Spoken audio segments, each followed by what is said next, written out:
Bismillahirrahmanirrahim. Assalamualaikum warahmatullahi wabarakatuh. Alhamdulillahirrahmanirrahim. Salatan wassalamu ala Rasulillah. Baik, ketemu lagi dengan saya Septi Mardian. Pada pertemuan kali ini kita pada mata kuliah akuntansi Ziswaf dan Waris. Kita sudah sampai pada pertemuan yang ke-12. Pada kuliah yang ke-12 ini materi kita berkaitan dengan akuntansi transaksi wakaf. Jadi materi ini adalah materi praktek ya dari konsep-konsep akuntansi wakaf yang telah kita pelajari pada pertemuan sebelumnya. Di dua pertemuan sebelumnya kita telah membahas seperti apa standar akuntansi dari akuntansi wakaf sebagaimana yang terdapat di dalam SAK 112. Kemudian di pertemuan yang ke-11 kita telah membahas materi terkait dengan jenis-jenis dari laporan keuangan entitas wakaf.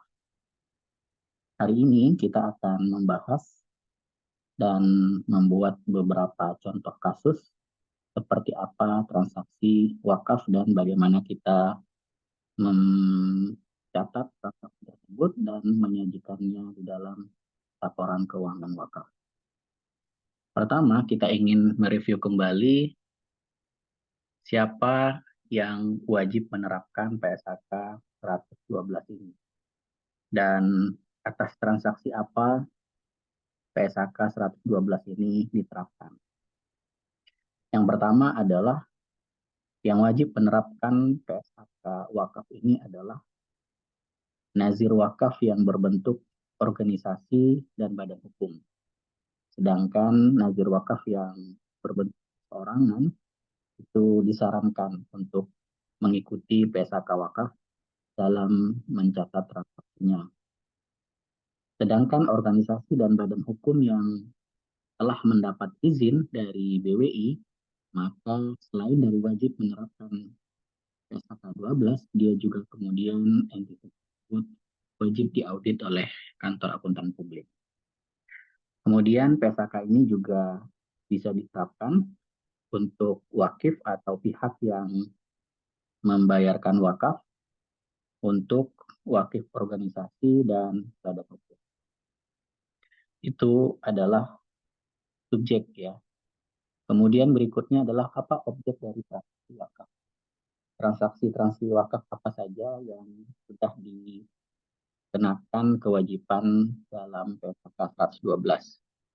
Yang pertama adalah yaitu wakaf permanen. Jadi semua transaksi wakaf permanen itu menggunakan atau diatur di dalam PSAK 112 ini. Sedangkan untuk transaksi temporer atau berjangka, maka yang diatur dalam PSAK 112 hanya yang berkaitan dengan wakaf temporer yang berbentuk uang.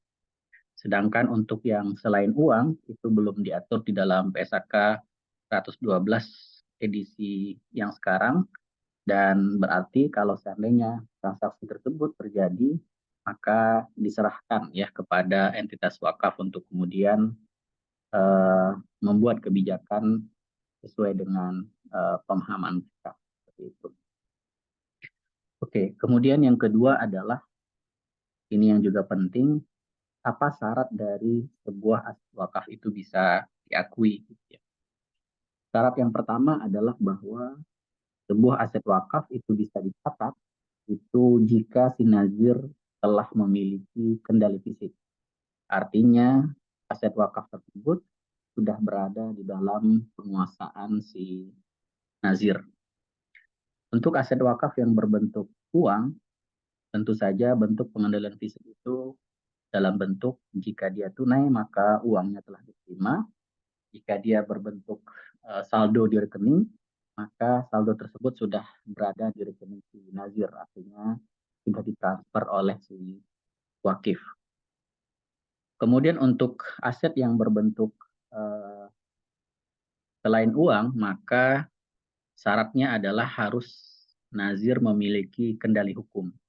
Jadi walaupun seseorang telah mengatakan bahwa dia mewakafkan sebidang tanah di lokasi A, maka proses berikutnya yang harus diproses adalah yaitu agar tanah tersebut bisa dikendalikan secara hukum. Dalam hal ini adalah harus diuruskan akta ikrar wakafnya ke kantor urusan agama.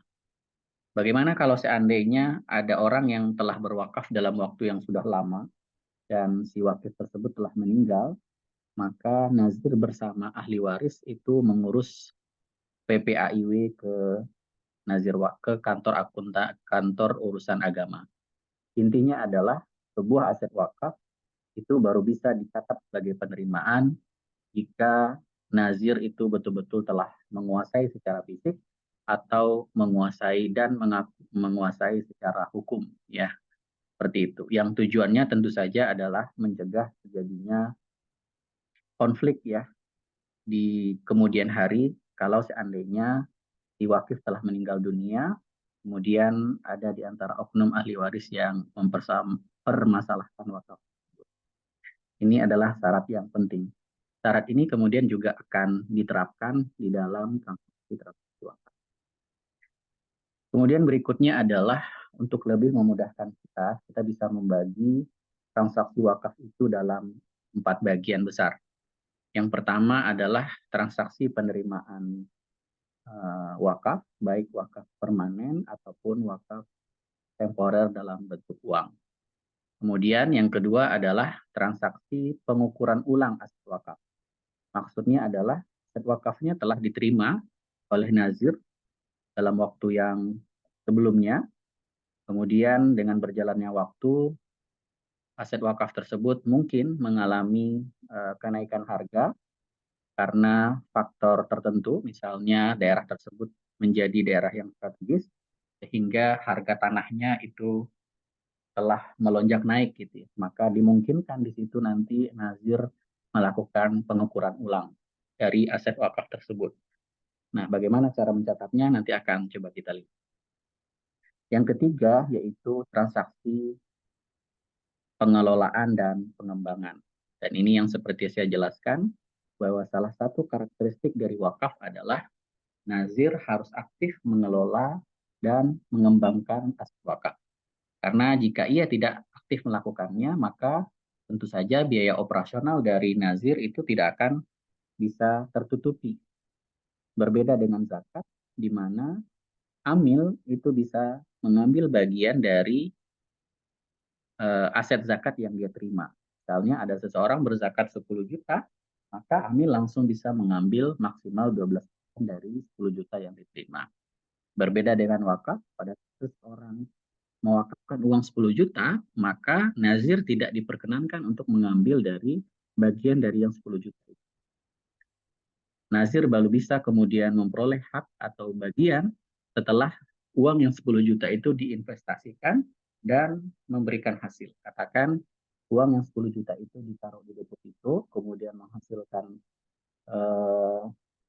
keuntungan misalnya 500.000, maka wakif atau nazir maksudnya itu baru bisa mengambil maksimal 10% dari 500.000, bukan dari yang 10 juta yang merupakan pokok wakaf. Kemudian yang keempat adalah penyaluran manfaat wakaf. Sekali lagi, yang disalurkan adalah manfaat wakafnya, bukan aset wakafnya. Karena aset wakafnya itu harus dikelola secara berkesinambungan atau berkelanjutan oleh nazir. Inilah yang membedakan antara zakat dengan wakaf. Itu. Kemudian berikutnya kita akan coba lihat seperti apa contoh kasus dari transaksi wakaf. Gitu. Yang pertama adalah transaksi penerimaan aset wakaf. Kita akan melihat yang pertama jenis transaksinya adalah dengan IW. Seperti yang dijelaskan tadi bahwa sebuah aset wakaf baru bisa diterima sebagai aset, diakui sebagai penerimaan jika aset tersebut telah dilengkapi dengan AIW atau akta ikrar wakaf. Maka jurnalnya adalah jika aset wakaf yang diterima itu dalam berbentuk kas, maka akan dicatat pada penerimaan wakaf. Jika dia berbentuk rekening di bank, maka jurnalnya adalah bank pada penerimaan wakaf. Kemudian yang ketiga, jika dia berbentuk surat berharga, seperti saham atau obligasi syariah atau sukuk, maka jurnalnya adalah surat berharga pada penerimaan wakaf. Jika kemudian bentuknya adalah logam mulia, seperti emas dan perak, maka setelah nazir memiliki kendali fisik atas logam mulia itu, artinya emas dan perak itu telah berada di bawah kendali nazir, maka jurnalnya adalah di debit logam mulia, kemudian di kreditnya adalah penerimaan wakaf. Kemudian yang berikutnya, jika aset wakaf itu berbentuk kendaraan, seperti mobil atau motor, maka jurnalnya adalah di debit kendaraan pada penerimaan wakaf. Kemudian jika aset wakaf tersebut berbentuk aset tidak bergerak, seperti rumah, tanah, ya, dan segala macamnya, maka aset tersebut harus dilengkapi dengan AIW, ya. Kemudian kita akan mencatat di debitnya adalah aset tidak bergerak pada penerimaan wakaf. Kita contohkan kasusnya. Misalnya pada tanggal 5 Maret 2021, seorang jamaah dari Masjid Al-Azhar memberikan wakafnya kepada lembaga wakaf Al-Azhar berupa uang, ya tunai, ya, berupa uang tunai sebanyak 10 juta, kemudian 5 gram emas batangan, kemudian 1 motor Beat 2019, dan tanah seluas 300 meter persegi, ya, dengan lengkap dengan akta tanahnya. Untuk kepentingan administrasi, Nazir telah mengurus AIW tanah, ya, dan tertulis nilai tanahnya adalah 320.000 per meter, ya. Jadi per meternya 320.000. Kemudian untuk motor, karena yang diberikan adalah berbentuk fisik motor, maka Nazir mencari harga pasar dari motor tersebut dan diketahui harganya adalah 11 juta. Kemudian untuk emas, ya, karena yang diberikan berbentuk emas batangan, maka setelah dicari harga pasarnya ditemukan per gram itu nilainya adalah 883.000. Maka untuk transaksi 4 penerimaan aset wakaf ini, penerimaan aset wakaf ini dalam berbentuk uang 10 juta, maka jurnalnya adalah yaitu kas pada penerimaan wakaf kas, ya, sebesar 10 juta. Kemudian untuk logam mulia, maka yang harus dilakukan pertama adalah setelah kita mencari harga pasar dari emas, ya, kalikan 5 gram emas dikali 883.000, maka diperoleh nilai 4.415. Maka jurnalnya adalah logam mulia di debit, kemudian penerimaan wakaf logam mulia di kredit. Kemudian untuk kendaraan juga sama, karena yang diterima adalah berbentuk motornya, maka harus dicari terlebih dahulu nilai pasar dari motornya, dan sini diketahui harganya adalah 11 juta, maka jurnalnya adalah kendaraan pada penerimaan wakaf kendaraan sebesar 11 juta. Dan yang terakhir adalah tanah luas 300 meter, dan diketahui harga tanahnya di dalam kita itu senilai 320.000 per meter. Dan dalam konteks tanah ini yang perlu diperhatikan adalah Nazir harus mengurus AIW-nya terlebih dahulu. Setelah AIW-nya diperoleh, maka bisa diakui tanah di debit sebesar 96 juta yang diperoleh dari 300 meter dikali dengan 320.000 per meter. Kemudian dapatlah 96 juta, maka jurnalnya adalah tanah pada penerimaan wakaf tanah sebesar 96 juta. Ini adalah jurnal yang bisa diakui atau dibuat oleh Nazir pada saat dia menerima aset wakaf. Kemudian berikutnya seperti apa penyajiannya di dalam laporan keuangan. Tadi untuk yang pertama yaitu uang dalam sebesar 10 juta, maka di laporan posisi keuangan kita akan mencatat penambahan kas di aset sebesar 10 juta, ini dalam ribuan rupiah. Kemudian di sini akan diakui di laporan aktivitas itu penerimaan wakaf dalam bentuk kas sebesar 10 juta. Kemudian untuk logam mulia itu juga akan dicatat di laporan posisi keuangan di aset, logam mulia bertambah 4.415.000, dan di laporan aktivitas itu akan diakui penerimaan wakaf logam mulia 4.415. Kemudian yang ketiga dalam berbentuk motor, yaitu nilainya 11 juta, maka akan diakui kendaraan sebagai tidak lancar di laporan di keuangan atau neraca. Kemudian di laporan aktivitas akan diakui penambahan penerimaan wakaf kendaraan sebesar 11 juta. Dan yang terakhir dalam berbentuk tanah itu akan diakui tanah bertambah di sisi aset tidak lancar di laporan keuangan, dan di laporan aktivitas akan diakui penerimaan wakaf sebesar 96 juta. Nah, dari transaksi ini kita bisa melihat seperti apa laporan keuangan sementara kita di 3 laporan yang ada. Yang pertama adalah laporan aktivitas, yang kedua adalah laporan neraca atau laporan posisi keuangan, kemudian yang ketiga adalah laporan rincian aset wakaf. Dengan asumsi hanya ada transaksi ini, kita bisa menjumlahkan total dari penerimaan wakaf yaitu 121.415.000. Kemudian transaksi yang lain tidak ada, dampak laporan ulang 0, beban pengelolaan juga 0, beban yang lain itu juga 0, maka diperolehlah kenaikan aset neto sebesar 121. Kemudian aset neto awal periode itu juga 2 aset sebesar 0, maka diperolehlah neto akhir sebesar 121.415.000. Nah, transaksi ini ya kemudian akan dicatat ya, saldo akhir dari atau neto akhir itu akan dicatat di laporan posisi keuangan di pos aset neto ya sebesar 121.415, kemudian asetnya kita jumlahkan itu juga berjumlah 121.415 ya.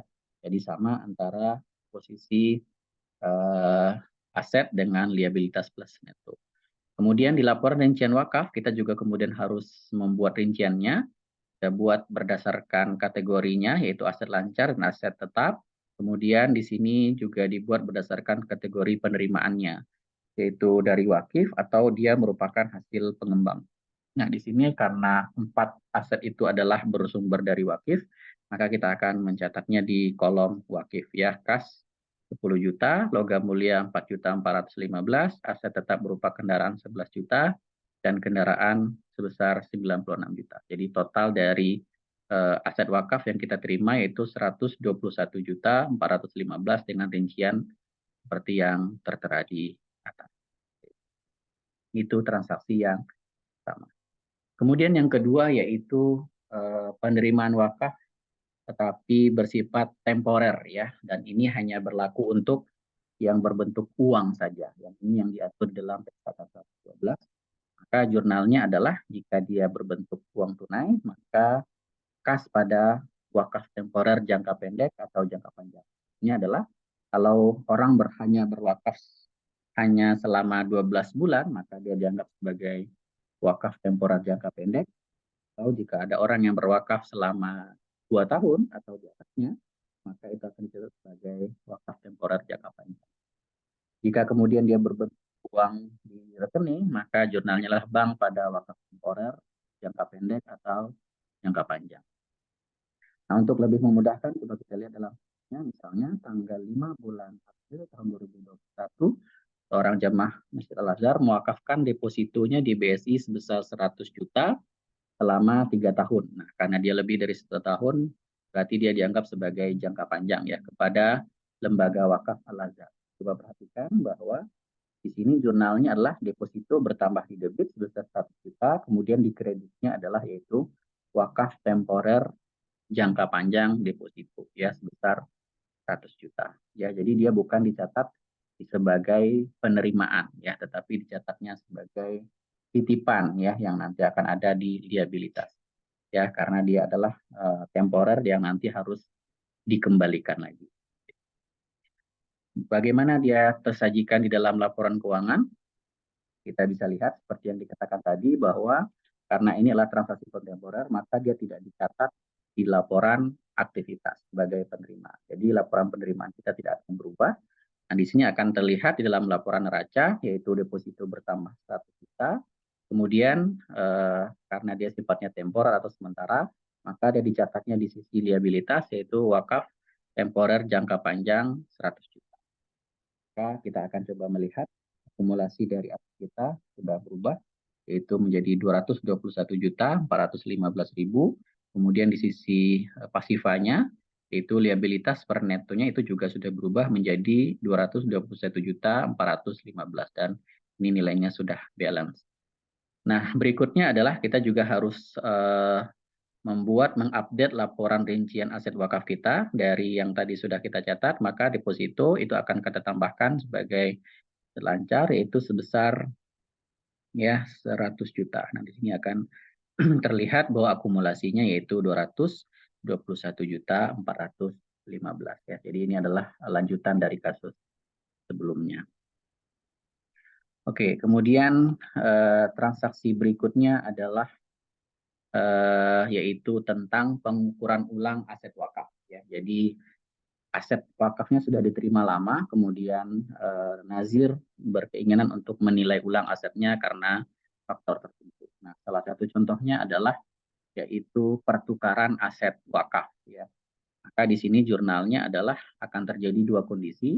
Yang pertama adalah jika terjadi selisih lebih, artinya nilai aset yang ditukar lebih tinggi daripada aset sebelumnya, atau selisih kurang dengan kondisi sebaliknya ya, aset yang ditukar nilainya lebih kecil daripada aset yang lama.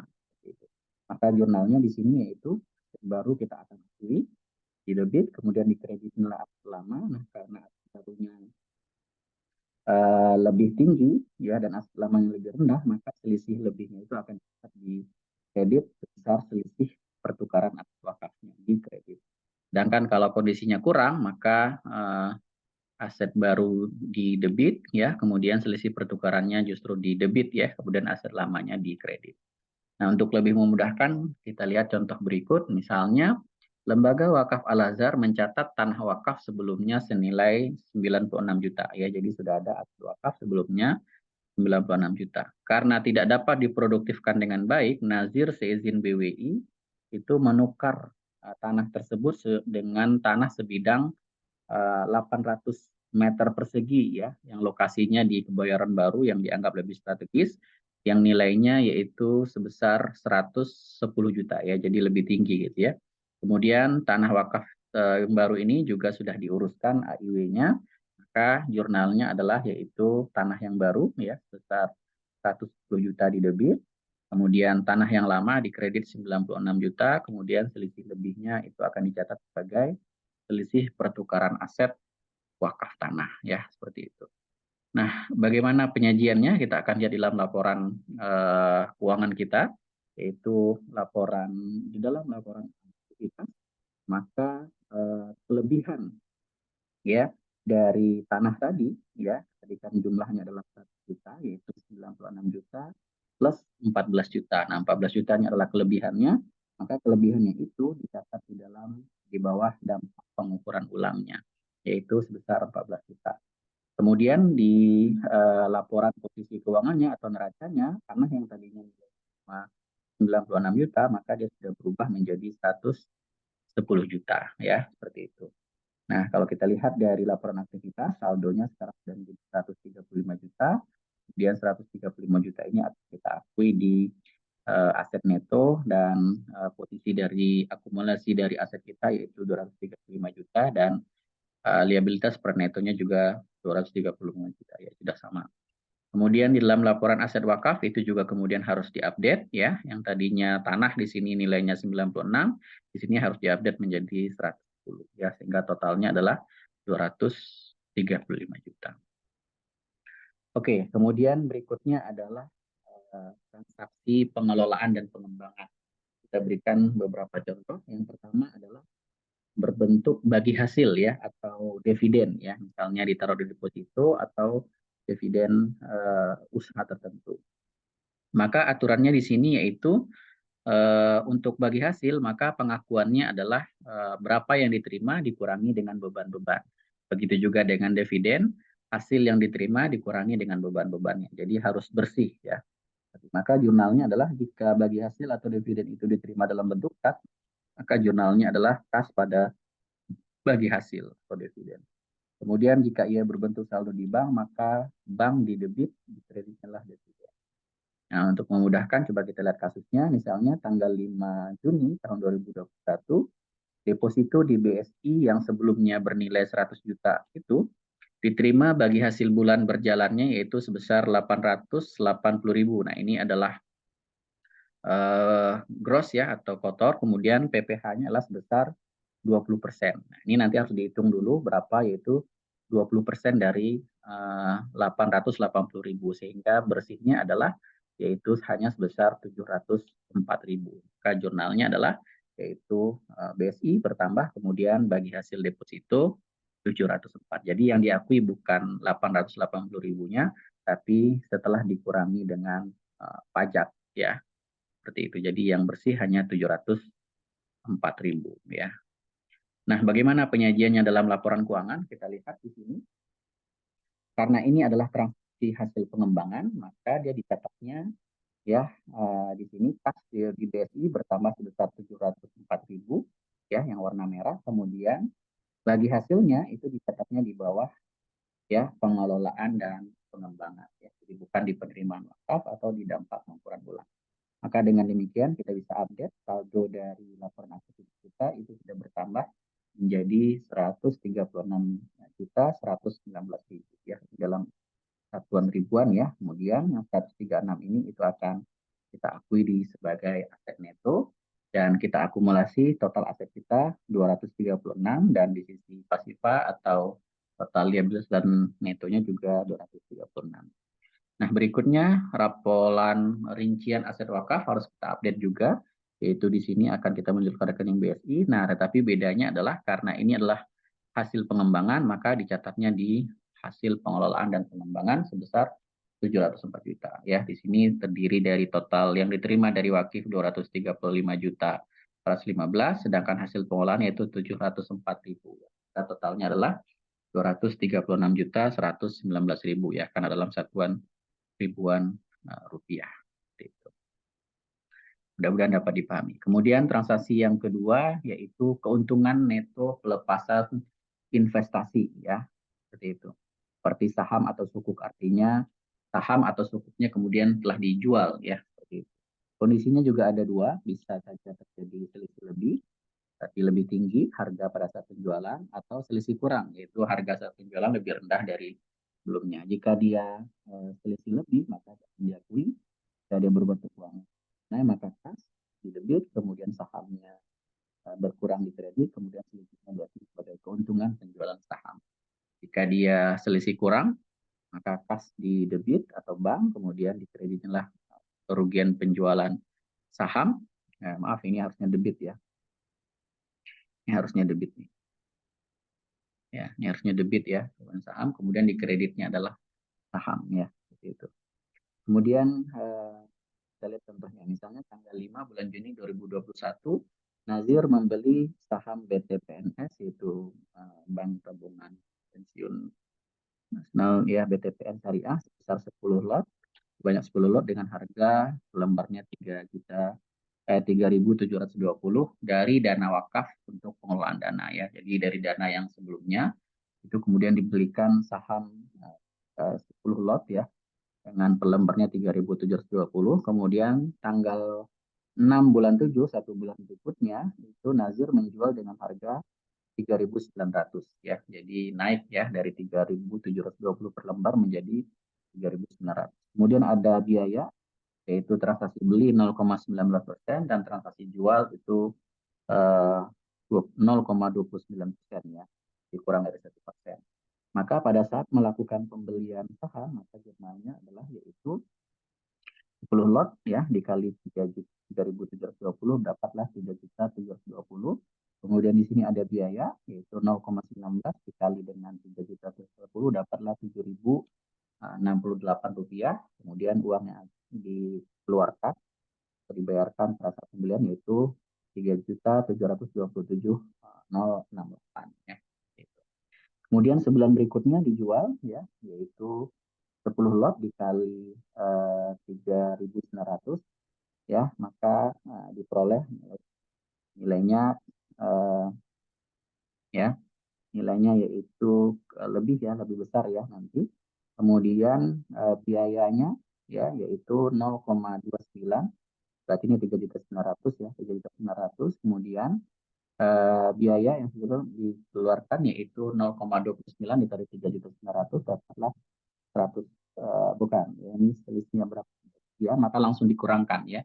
Jadi 3.900 dikurangi 0,29%, dapatlah diperoleh harganya yaitu bersihnya yaitu 3.888.690 ya. Kemudian saham sebelumnya karena dijual semuanya itu berkurang 3.120 dan selisihnya itu yang dinilai sebesar 168.690, yaitu 388.690 dikurangi 3.720. Ini ketentuannya ya, bahwa keuntungan itu adalah imbal hasil penjualan dikurangi dengan beban-beban ya. Nah, bagaimana penyajiannya dalam laporan keuangan? Kita bisa lihat ya. Yang pertama adalah di sini kita lihat bahwa kita itu berkurang tambah ya 10 juta ya, atau berubah nilainya yang tadinya mungkin lebih banyak ya, itu sekarang sudah menjadi 10.162.000 ya, sudah berubah ya. Kemudian keuntungannya ya di sini yaitu 169.000 ya. Kemudian beban pengelolaan di sini harusnya ini di bawah di sini ya, langsung mengurangi yaitu beban pengelolaan yaitu sekitar 7 ya, karena tadi adalah nilai bebannya itu sekitar 6 ribuan lebih ya, jadi dibuatkan ke angka 7. Kemudian diperolehlah saldo akhir yaitu 136.281, dan inilah yang dicatat di dalam aset neto. Kemudian diakumulasi asetnya itu berjumlah 236.281 dan liabilitasnya juga seperti itu. Nah, untuk aset wakafnya itu juga kemudian akan berubah ya, di kas itu dan bertambah 162.000 ya. Di sini angka merah. Kemudian dari sisi telah 866 ya. Seperti itu. Oke, baik. Kemudian transaksi berikutnya adalah kenaikan atau penurunan wakaf ya. Jadi ketika dia dijual gitu, misalnya logam mulia yang tadi dalam bentuk aset ya atau logam mulia, maka kemudian kita jual ya. Maka jurnalnya adalah yaitu kas bertambah, kemudian logam mulia ya, kemudian jika dia lebih itu diakui sebagai penerimaan wakaf ya. Jadi tidak diakui sebagai keuntungan ya, karena dia hanya naik dari sisi, tidak ada di situ kontribusi dari nazir untuk menaikkan harganya ya, kira-kira seperti itu. Di sini yaitu diakui kenaikan atau penurunannya itulah nilai total, nilai awal ditambah dengan selisih diakui sebagai penerimaan wakaf. Sebagai contoh misalnya tanggal 10 bulan September tahun 2001 Nazir menjual 5 gram emas wakaf sebelumnya dengan harga yang sedang tinggi ya. Tadi nilainya adalah 830-an, sekarang sudah menjadi 960.000 per gram. Maka jurnalnya adalah yaitu 5 gram ya dikali 960 ya, maka totalnya adalah itu 4.800.000.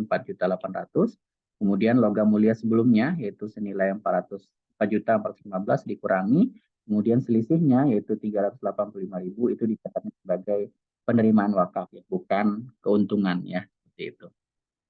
Ya, jadi seperti apa penyajiannya dalam laporan keuangan kita lihat di sini. Ya, kasnya itu sudah berubah ya menjadi 14.962 ya. Kemudian logam mulianya yang tadi ada nilainya itu sudah menjadi 0 ya, karena sudah dijual ya, seperti itu. Kemudian di sini logam mulia selisihnya bertambah menjadi ya selisihnya itu 4, harusnya tadi di sini 480 ya, bukan 4.800 ya, tapi 4.800. Tapi ya berlogam mulianya kemudian totalnya ya 4.800 ya, itu dicatat langsung dicatat sebagai logam mulia ya, yang tadinya berubah ya cuma 400 sekian. Jadi logam mulianya ditambah dengan selisih nilai yang tinggi tadi itu diakumulasikan hingga totalnya 4.800. Seperti itu. Kemudian laporan kita sudah berubah sudah menjadi 136.666. Kemudian ini juga akan dicatat di sini ya, di liability aset neto. Kemudian kita akumulasi aset kita, totalnya 236.666, dan di sisi pasifanya juga demikian. Nah, laporan aset wakafnya juga harus diupdate, kasnya itu juga kemudian harus berganti ya, diupdate sehingga totalnya adalah 400.962 ya. Dari hasil pengolahan 162 dan dari wakifnya 480 sehingga totalnya adalah 236 seperti itu. Oke, kemudian yang berikutnya adalah pengolahan dan pengembangan, yaitu transaksi yang keempat itu hak nazir. Seperti apa kita mengambil hak nazir ya. Seperti itu. Nah, tadi sudah diketahui di dalam laporan ini gitu ya.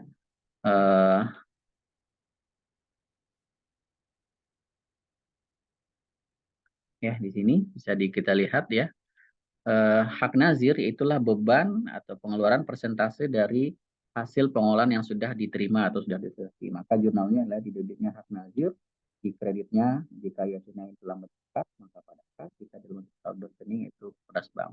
Contohnya sampai akhir periode dihitung dan dicairkan hak nazir atas pengolahan wakaf yang telah terrealisasi sebesar 10%, total pengelolaan berjalan yaitu 866 ya di dalam laporan sebelumnya, maka nazir memperoleh 10% dari 866 yaitu dapat 86.660.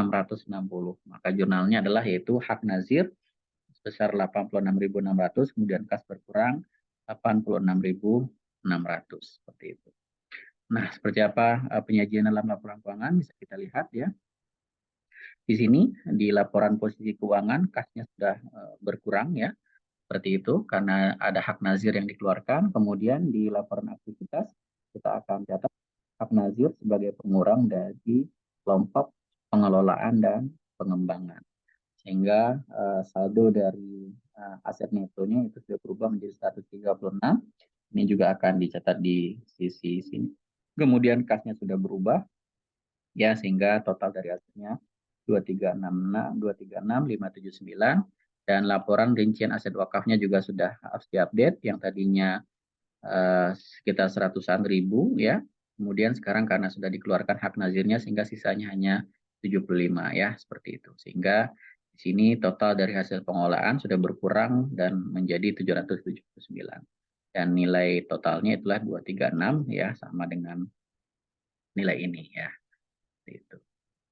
Oke, kemudian berikutnya adalah transaksi penyaluran wakaf. Jadi ketika kemudian hasil pengolahan wakaf sudah diperoleh, maka bisa disalurkan ya. Maka jurnalnya adalah yaitu di sini beban penyaluran program pada bank ya. Contohnya tanggal 19 bulan Agustus 2021 disalurkan penyaluran manfaat wakaf besar 500.000 ya melalui transfer BI. Maka jurnalnya adalah ya yaitu beban ya kegiatan pendidikan sebesar 500.000, kemudian BSI berkurang sebesar 500.000. Nah, seperti apa penyajiannya? Kita lihat di sini di laporan posisi keuangan atau neraca BSI-nya sudah terupdate ya, berkurang ya, sehingga hanya tersisa 204.000. Kemudian laporan aktivitasnya juga harus diupdate. Ini di kolom di pos beban itu kita tambahkan yaitu beban kegiatan pendidikan mengurangi sebesar 500.000 sehingga total dari atau saldo akhir dari aset netonya berganti menjadi 136.000 ya. 6.079.000 ya. Kemudian ini akan kita akui di sini ya, seperti itu sehingga total dari asetnya 236 dan liabilities per netnya 236, dan laporan aset wakafnya juga harus diupdate. Sini BSI ya sudah berkurang ya, saldonya sekarang tinggal 24 ya. Kemudian total asetnya di sini yaitu 236 ya, akibat dari penyaluran manfaat wakaf ini. Seperti itu. Oke, mungkin itu yang bisa disampaikan. Mudah-mudahan dapat dipahami materi kita terkait dengan akuntansi transaksi wakaf ya. Kita telah mensimulasikan 4 kelompok transaksi. Pertama adalah penerimaan aset wakaf, yang kedua adalah pengukuran ulang, yang ketiga adalah pengakuan pengelolaan dan pengembangan, dan yang keempat itu penyaluran manfaat wakaf ya, dari kasus-kasus yang ada. Dan kita sudah lihat jurnalnya, begitu juga seperti apa penyajiannya dalam laporan keuangan, baik laporan kita atau laporan posisi keuangan atau laporan rincian aset wakaf ya. Jadi laporan kita itu sudah menyajikan ya transaksi-transaksi dari yang pertama sampai yang terakhir ya, seperti itu. Mudah-mudahan dapat dipahami. Terima kasih. Assalamualaikum warahmatullahi wabarakatuh.